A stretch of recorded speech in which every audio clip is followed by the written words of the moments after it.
Here are two new functions available on Microsoft 365, the TOCOL and TOROW function. TOCOL simply converts your dataset into a column of data, and the TOROW converts your dataset into a row of data. Let me demonstrate. To use the TOCOL, you're going to say equal TOCOL. The first argument will be the dataset, comma 1 to ignore blank. To use the TOROW, you're going to say equal TOROW, and the first argument will be the dataset, comma 1 to ignore blank.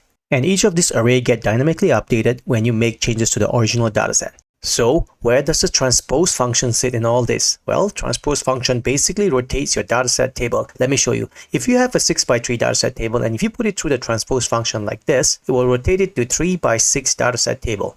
Okay, at this point, what can we possibly use these two functions for? Well, generally I put the TOCOL array through the unique and sort function like this, and this would make for an excellent data validation list. But for TOROW function, I'm not really sure what I can use it for.